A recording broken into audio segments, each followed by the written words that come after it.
Hey guys, good morning. My name is Sierra and I garden in Zone 6A, Ohio.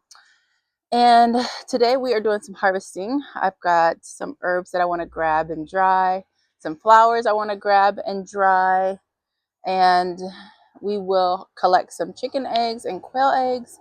I didn't collect last night. Also, I got to feed that Covey number one is that Covey number two? Covey number two is out of food, so I've got to do that, and I'm really just tired. I think the amount of animals that I have in this space is kind of overwhelming me at the moment, and I've been considering downsizing a bit.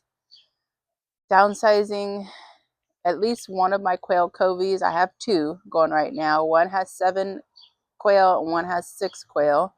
And then I've also considered downsizing my chickens as well, for a couple of different reasons. One, because I want some of the space back in this area. Let me show you. So they have their whole like run area here to here is 18 feet long. And I kind of want some of that space back. So I was thinking about, here's their door here. So I was thinking about pushing their door back to this right here. And then the quail that are in here, I was thinking about moving their cage would move back with the chickens. And then the covey that I have over here in my raised bed area, I was thinking about rehoming them, since there's only 6 of them. And I feel like people, I mean, they're laying hens, they're young. I feel like people would want them and they might be easy to rehome. But I don't know. I think at the moment I'm just feeling so claustrophobic, overwhelmed, because not only do I have the chickens and 2 quail coveys, I also have 4 dogs, a cat, and in the 4 dogs we have a brand new puppy that we got at the end of May, who is just kicking our butts. We're not new to puppies, we're not new to caring for dogs, but it's this one's built different. I'll just say that. She is very vocal, very screamy, very like, just, I don't know what it is. She's just different. But the main thing is the constant howling and yipping. It is like needles going through my ears. Anyways, this is not the video. Let's get to harvesting. I do have some things I want to show you guys in the garden, but that's just kind of, I guess, where my headspace is now, and that usually causes me to run out to the garden even more just to get a little break from the noise. So let's do some harvesting and I'll show you guys exactly what I want to grab today. So we've got quite a few chamomile blooms that I want to get. The ones that still have the flowers on are the one I'm going to get. These ones that are turning brown and lost their leaves, I'm going to leave on the plant. But everything else that's flowering is coming off. Keeping quail has been pretty, I don't even know how to explain it. It has not been very fun for me. I enjoy the eggs. I enjoy having birds. I just don't, it's something about them. I don't know, like they're smellier, they're dirtier. In my opinion, they're dirtier. And they just wreck their enclosure so much quicker than the chickens. Granted, they have a little bit smaller space. They have a lot smaller space than chickens. It just, keeping quail feels like more work, in my opinion. Not that, they're any less of a bird. It just feels like work. And it might just be the season that I'm in right now, in life, where, this kind of stuff just is overwhelming to me. But right now it just feels like a lot of work. And one thing that I've been trying to figure out is, for the size enclosures that I have, the um, the waters and the feeders that they make for chickens and quail are just not really fitting for the space that I have. So like the waters that I have now, I feel like are too small. But if I go up a size, then the waterers are too big. And the same with the feeders. So like the feeders that I have are too small. The quail, I'm changing out food or refilling food like every day and a half because they eat so much. And then if I wanted to go up a feeder size, then that takes up way too much space in their enclosure. And then it's like, okay, now they don't have enough room to really move around because their feeder is so freaking big. So I'm like struggling with that, trying to figure that out, trying to make sure it's all about keeping them happy and keeping me happy. So that's one of the reasons why I wanted to rehome some of them, just to make things a bit easier. Right now I've got to go into somebody's car. Sounds really bad, but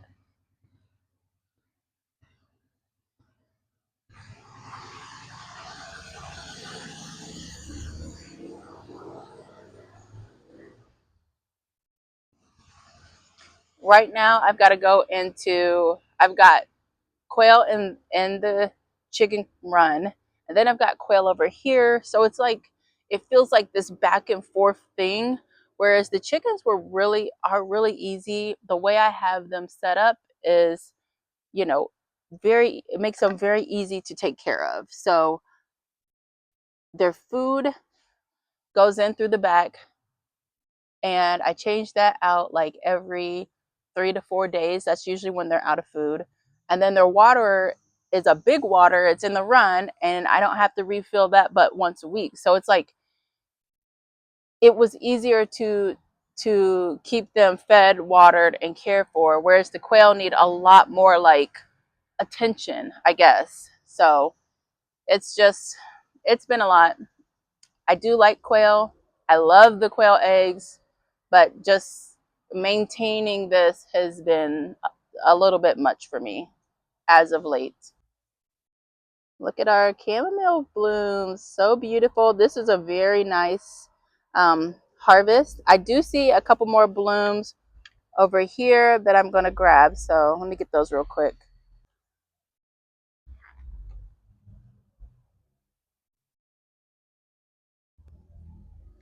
Nice bug in there. Get out. Alrighty. Okay. Before we move on, look at my pond. It looks so good. All the plants are growing really nicely.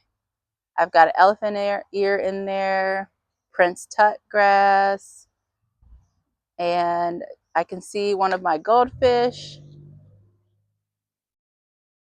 And I also have some a carnivorous plant in there. It looks amazing. So happy with the ponds.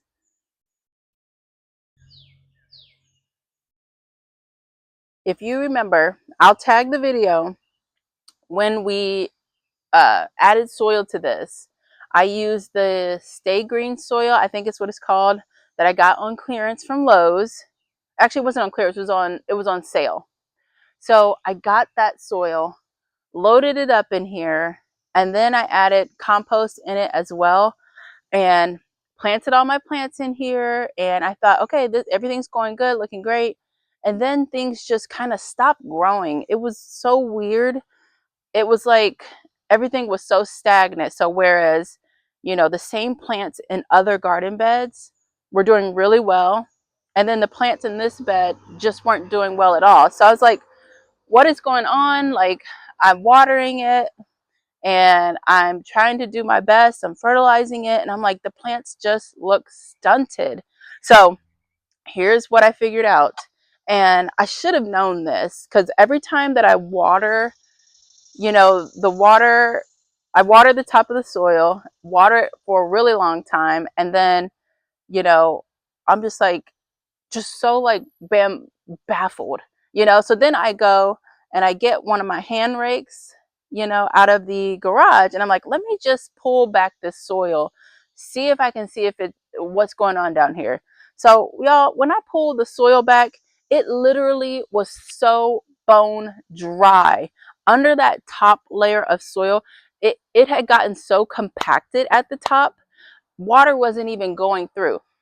It went through to like a certain point, and then it just drained off.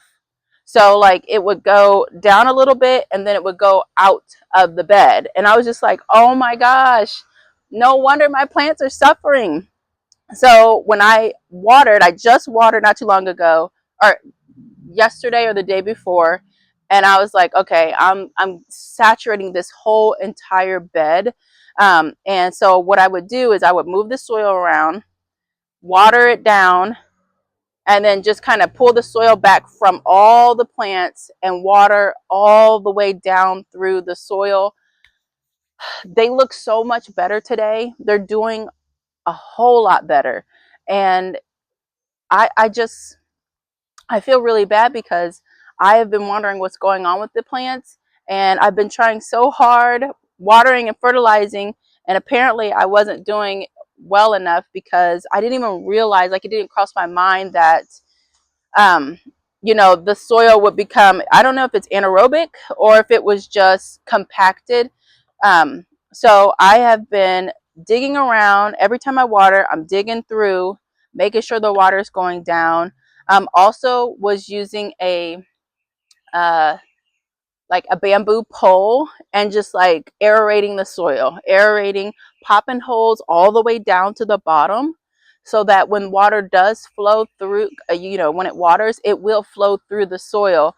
Water is going to look for the quickest way out of anything. So if you've got, you know, the soil aerated, it's going to go down those holes. I'm pulling back the soil, pulling and making holes around the plants and making sure that that water is going down. It has been, this is probably day 2 since I did that big like watering, and the soil is still moist in there. So I'm super happy. If I didn't act, I would have lost probably all of these plants. I've got my nasturtiums that are looking much better. They were dying off in the front, and I'm just, it's crazy to me because nasturtiums literally will like grow in anything, and I was so surprised that they weren't making it. And I'm so happy that I took a second, because usually I move through the garden so quickly that I'm just, okay, I'm watered this, okay, I'm gonna go water that, and I'm not really like giving individual attention to detail on something unless it's like actively dying or looking terrible. So I'm just glad that like I kept on it, because if I didn't, I would have lost all of these plants. All of these, most of these I started from seed. So like, you guys know how much work that is to start something from seed, plant it out, and you know, see it through to harvest. So to lose all of that work would have been just kind of devastating. Now that we are past the soil issue, I'm getting over it, but it really did upset me quite a bit to know that my plants were suffering.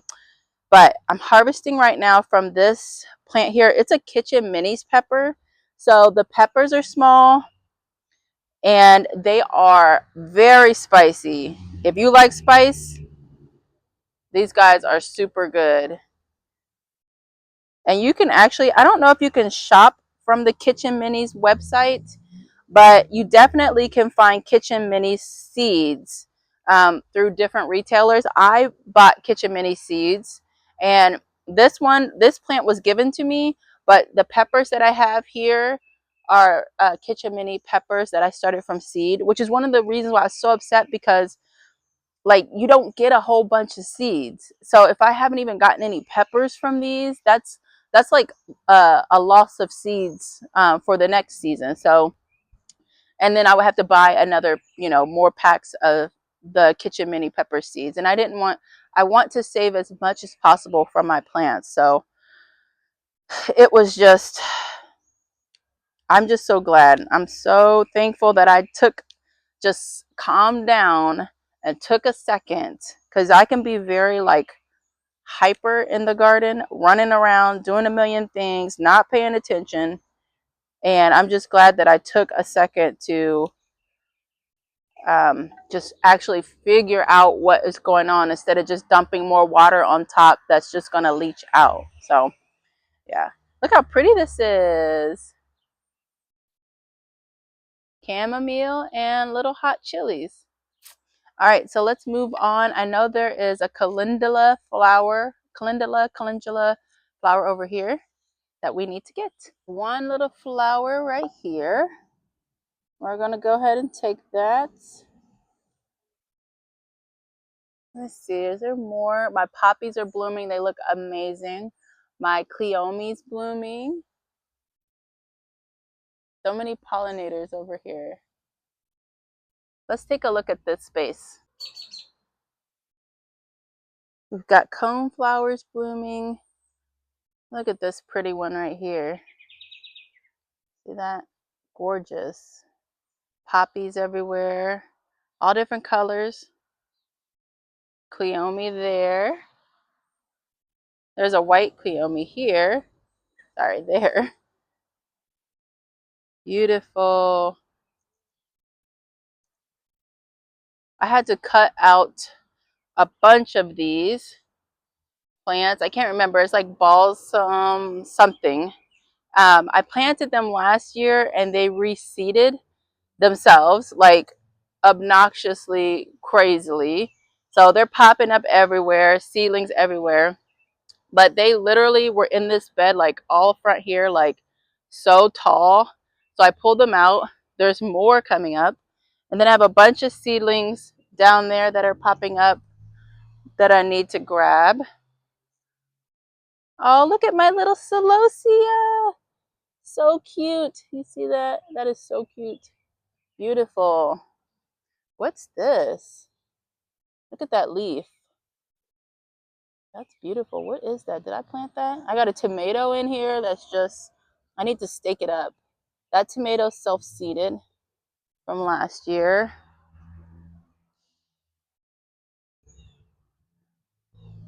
Here's one of those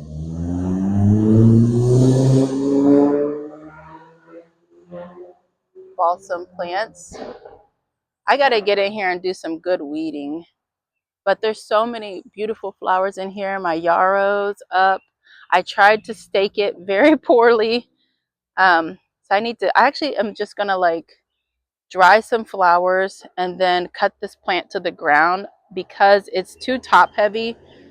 It probably needs to be divided as well. So we'll see about doing that. Borage self-seeded. A really pretty poppy there. Look at that yarrow though. Look at that pink. It's so beautiful. And then we've got my Invincible Sublime hydrangeas killing it back here.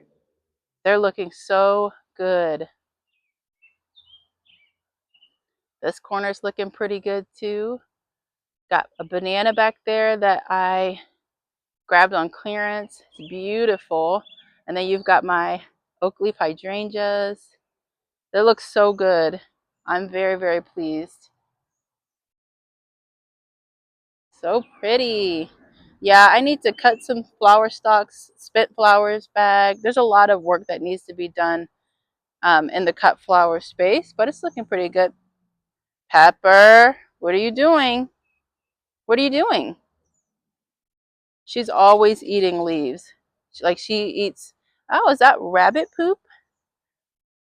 That looks like rabbit poop. A little bit of fertilizer, free fertilizer.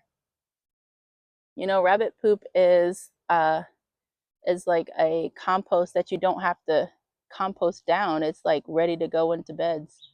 Pepper, do not eat it. Do not eat it, Pepper. No, no, Pepper. Go. She will eat literally anything. Like she ate, I don't even know what she ate, but she was sick and ended up at the vet's office. Probably, I think it was last month, and had to be on a antibiotic Was it antibiotic? No, it was a yeah, it was an antibiotic, and it was like some gut stuff, some stuff for her gut microbiome. So yeah, I don't know why she eats stuff like that. None of the other dogs, well, yeah, the puppy eats stuff, but she just will eat leaves and just like swallow them. So it's crazy.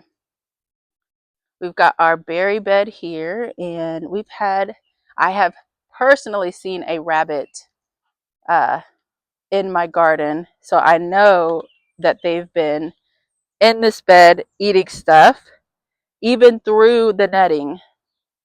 So right here, you can see the little hole that was chewed. You put that up higher, and you can see like the red berries on there where the rabbit chewed through. But I love alpine strawberries. I planted them. I didn't realize that I had actually planted alpines. I thought I had planted a different type of of strawberry, and yeah, they are a just a wonderful surprise. So here are the alpines. They're small. They can get a little bit bigger than this, but they stay little, and they are so incredibly sweet, like 100 times sweeter than your regular, bigger strawberry. And it is absolutely it was just a shock when I took my first bite of one. So now alpine strawberries only for me. Like the bigger ones don't even taste sweet to me anymore.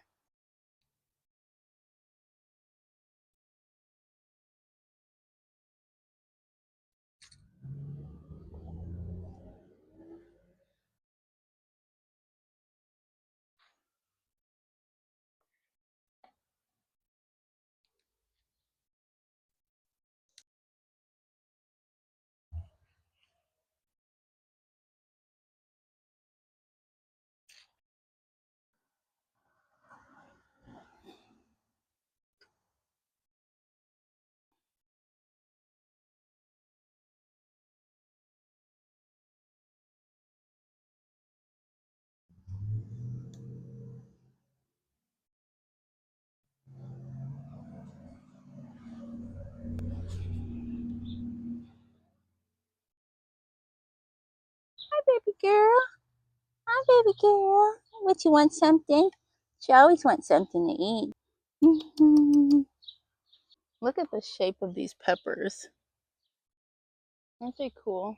I think are these Scotch bonnets? There's something. I think my husband picked those out. They look hot. Like if something is weirdly shaped like this, I know it's hot. Too hot for me. I found the tag, Mad Hatter pepper. See if it says how hot it is. They range from sweet to mild with a little heat. Okay. They can take a light frost. Hey. Shoot, that means this is going to go up until frost for us. Wonderful. Most plants do, but they might survive a light frost, which is kind of cool. Look at my cabbages. So I'm growing these two cabbages out from outside of cover, and then I have two cabbages growing under cover, so we can see how both sets do. And these guys, I have sprayed them with neem. Um, they're doing okay. I mean, they've got some holes, but we'll see. Got some other stuff over here. Did I have a zucchini? Okay, there's my zucchini. And then what's this tag? Collards. Collards are gone. And then I've got these over here, which are my ground cherries. You see these? They have a husk on them. Freaking mosquitoes. Ah! They have a husk on them. So once this husk dries up and falls off, then the fruit inside is ready to be eaten. You don't eat the husk, just eat the fruit. Got some oregano. Looking good. So this bed here is filled with the same soil as this bed. So I've been doing the same thing with this one, just aerating, digging deep down when I water, you know, pulling that soil back, watering down, making sure everything is as saturated as possible when watering. All right, so let me clip some herbs. I'll check this out. Passion flower. So I'm going to clip some herbs. Here's our bowl. I'm going to switch to a basket now. So these planters, I'm going to end up redoing them. The tomatoes, they did pretty good in here, but they're not doing good right now. And I think it's just the lack of space. Tomatoes have a vast root system. Like they need a lot of space. Even the small, what are they doing? Even the small variety tomatoes need a good amount of space for their roots. So after a while, they kind of struggled in there and here. And then the other little one over there that I harvested from is going to get redone as well. But for now, I'm going to let the tomatoes mature that are actually on it and then pull the plants and do something else with them. I'm not quite sure just yet, or I might just clean them, store them for the season. We'll see. I do want to have my table space back because it's kind of taken up by plants. This right here is a dwarf cucumber plant, and it's got a lot of cukes on it, baby cukes on it right now. So I'll probably let this go for a bit and see. We do have a baby cucumber down here, kind of immature, and then all the babies going up the stem. But this thing is so prolific, like it's constantly making little baby cucumbers. So I definitely recommend this. And I think it's quick snack cucumber is a variety. And is it kitchen minis? It might be kitchen minis too, but quick snack is a good little cucumber. So I'm gonna grab some more sage. I harvested some last week. We got a lot of cilantro going to seed in here too, which I'm going to harvest those seeds. And I should probably take them now. Here goes one piece that's actually ready. But if I take these and hang them upside down, they'll finish drying out and the seed should be okay to use. So let's cut this down a bit.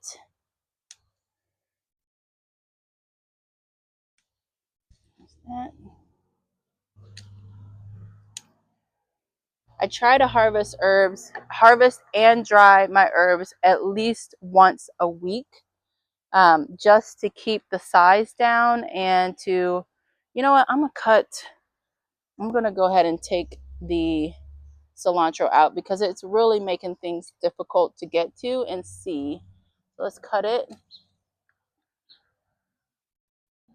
grab all of it. Yeah, let's take all this out right now and we'll just let it dry someplace, maybe in the greenhouse or on the table. Let me grab this other bit because you can't get to anything because of the cilantro. There, and that gives more space in the beds.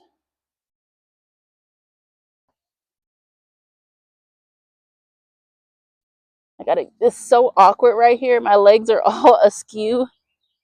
All right, come on. There you go. Where's the rest of you? There. Woo. Okay. Oh, there's some more. Great. Come on. Gotcha. My shoes are squeaking. Not you.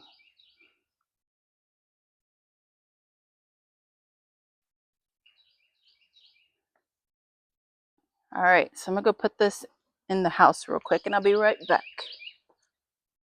We've also got some horehound over here that I want to harvest and dry.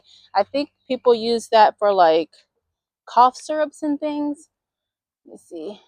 Yeah, so let's grab a good bunch of that. Oh, this is so awkward. So much stretching. Grab that. And then I gotta cut this asparagus back. Usually I let it be all crazy and all over the place, but it's taken up a lot of sunlight for the plants that are around it. I'm gonna take it, drop it right there. Yeah, usually I like the foliage all frizzy and everywhere, but I can't do it right now. Not with everything else that's planted next to it. Okay.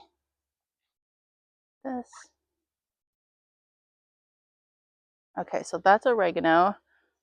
Horehound, I can cut a little bit more of that, but we've got lovage here. And then this is tarragon, I believe. So let's go ahead and cut her.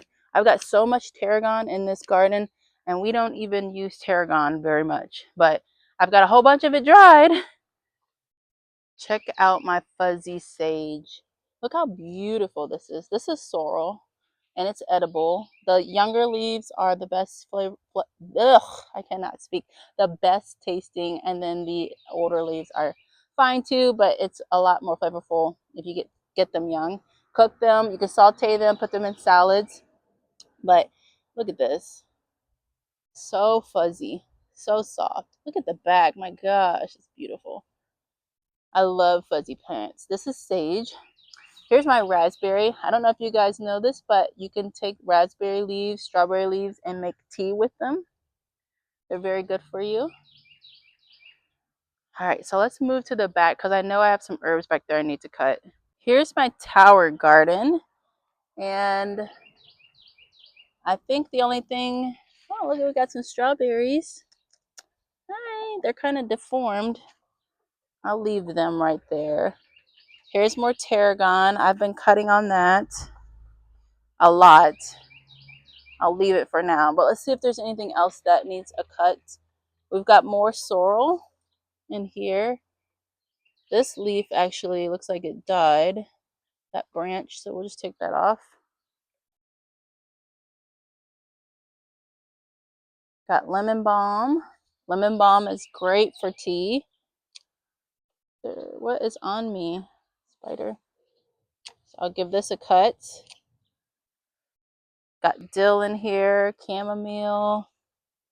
Looks like lemon balm and chamomile are in the same thing. I don't know what that's about. Okay.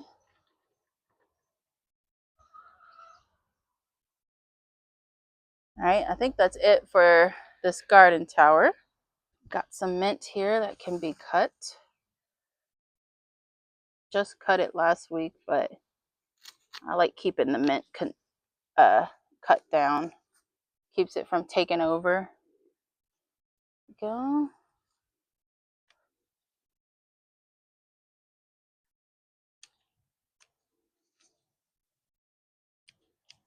Got some basil in here that needs a good cut. Cut. Mm.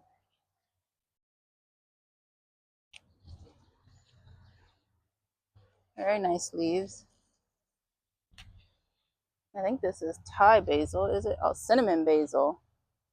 Nice. Cut it down.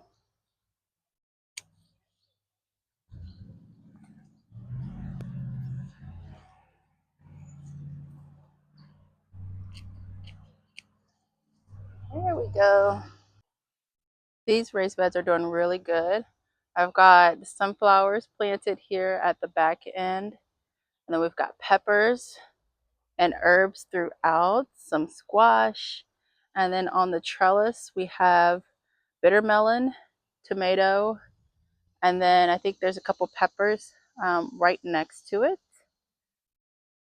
We've got tomato and pepper in this self-watering container. And then I've got my new bed here from Vego that I need to find a good space for it. It's bigger than I realized and so I thought, oh, it'll fit right here, but the space is too small, so I need to find a new space for it. But I planted beans in here less than a week ago, and they're already popping up. There and there, looking good. We've got a watermelon planted here that I'm hoping to let climb up this trellis. We've got tomatoes here, some squash back there, and a few peppers. Nasturtium, looking good. There's a dill in here that seeded itself.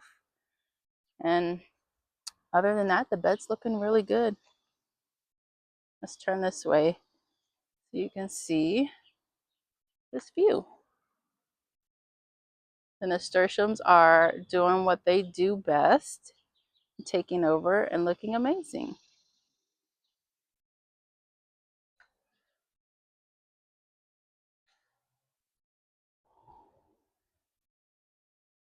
All right, so we're going in to collect eggs and feed the quail. Get back, everybody. Get back. You gotta let me in. You gotta get back, May May. Move, May May. Hi. Hi, everybody. Did I leave my cup in here yesterday? Because I can't find your little treat thing. I can't find it. What happened to it? All right, here.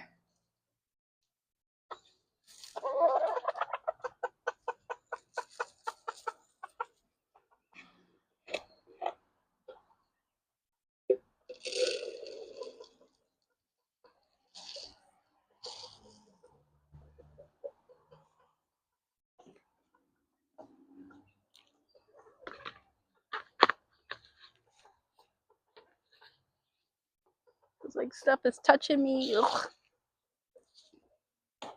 Get in there. Get in there. Get in there. Go on. Go on before I pick you up. I know you don't like that.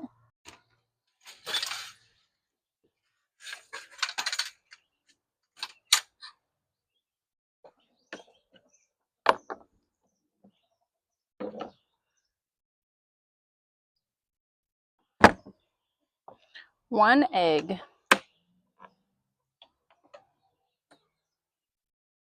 The big one though.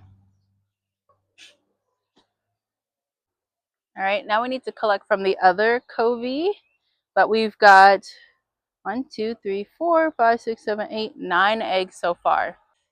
All right, one more egg. Can I get the eggie? Whoops, dropped one. Is it okay? Nope, it's cracked. Dang it.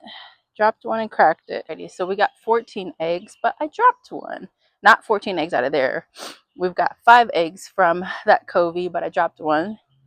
So I'm going to give it to the chickens. They'll enjoy it. There's the cracked egg. You can see where I cracked it because I dropped it. So what I'll do is just put it in with the chickens and I'll step on it so that it opens up all the way.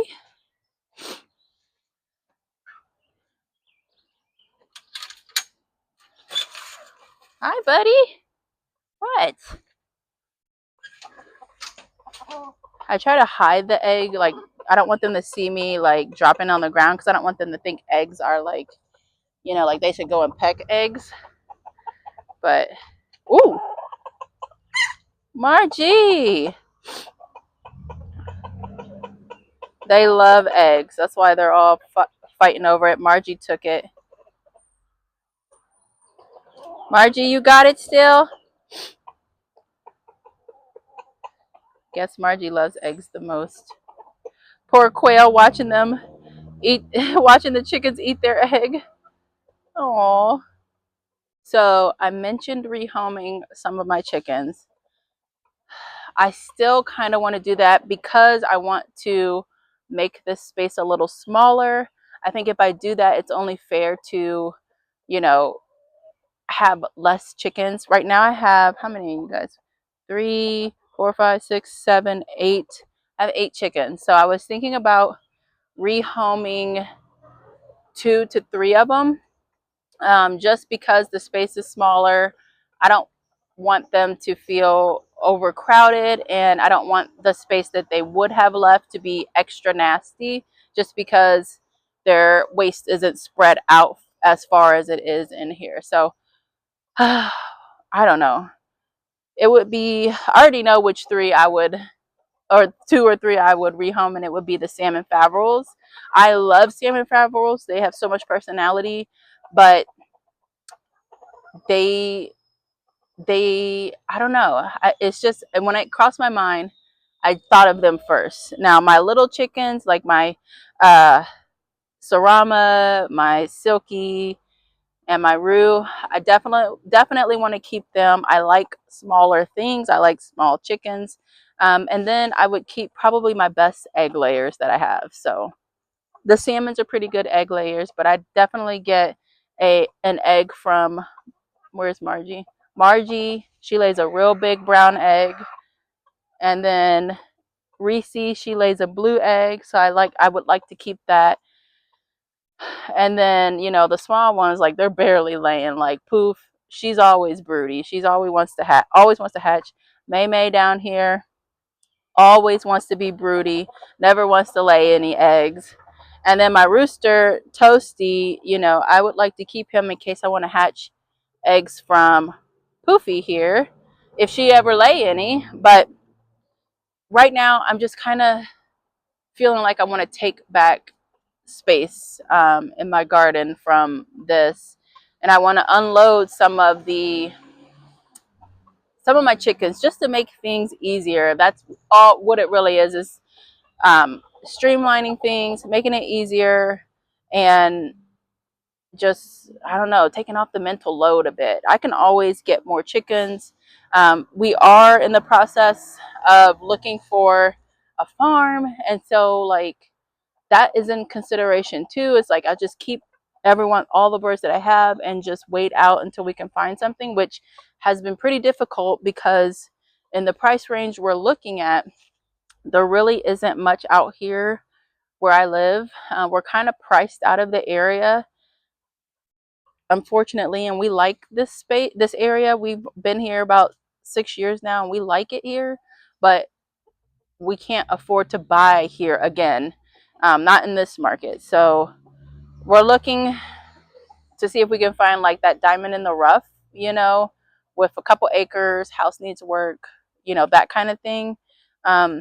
So we're casually looking, getting our house ready just in case. And then, yeah, so traffic going by. So that also plays in my mind too. It's like, okay, well, obviously I can always get more chickens.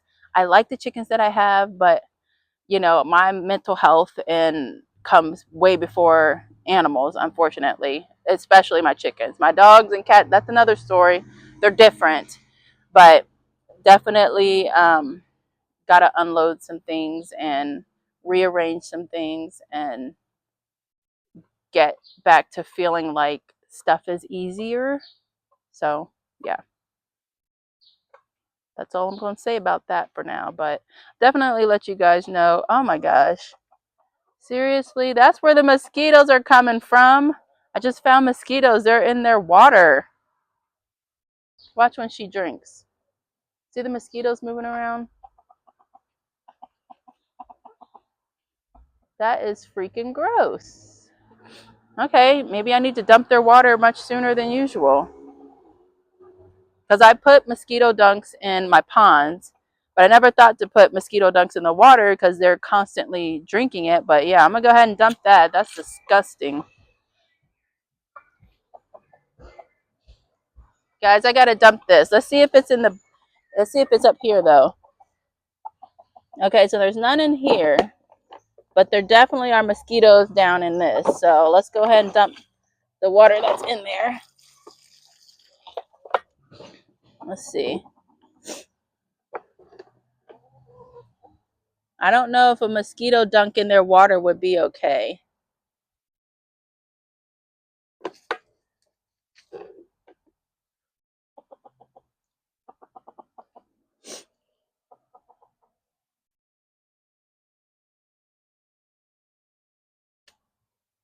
Wow, what a discovery. Let me get a little stick because I see some squirming over here and I want to get them out.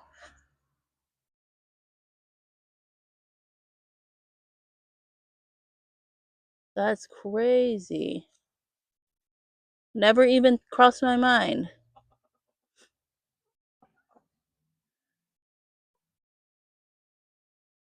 Yep, there they go. All right.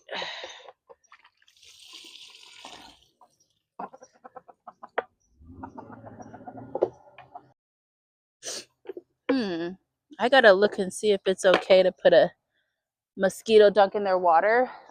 If not, I'm gonna see about vinegar, because I used to do ACV in their water, and that might be like astringent enough to kill mosquitoes. I don't see any more larvae in there.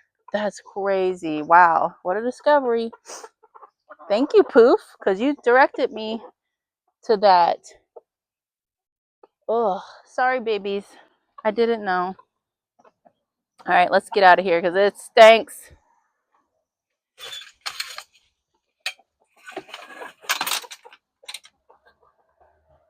Smells bad in there today because we had, anytime it rains or is humid, that's when you smell them. Other times when it's dry, I don't smell them at all. But yeah, so let's look at our harvest and then we'll wrap this video up. So here's our eggs. And I'm surprised that it's only this many. Well, not really. The chickens, I'm not surprised because when it's hot and humid, they don't really want to lay in extreme temperatures. The quail, I was expecting more, but this is just from yesterday. So they haven't even laid today's eggs. So that's not a surprise to me. I usually bring in about a dozen quail eggs a day. Then we've got all of our harvest. So we've got lemon balm, we've got basil, sage, there is horehound in here, and then what else is down here? Tarragon. And I've been clipping I dried a bunch of tarragon, but I've also been clipping it and giving it to like the chickens and stuff. Got mint in here as well. And then we harvested tomatoes, chamomile, there's a calendula flower, mini peppers, and some alpine strawberries. Look at those. They are delicious. Thank you guys so much for watching this video. I hope you enjoyed it. Let me know in the comment section if you have any questions about anything we harvested. I'm gonna set these herbs in the dehydrator. We found mosquitoes in the chicken water. Like, I dropped an egg, you know, usual things around here. My glasses are fogging up. Anyways, I'll see you guys in the next video. Bye.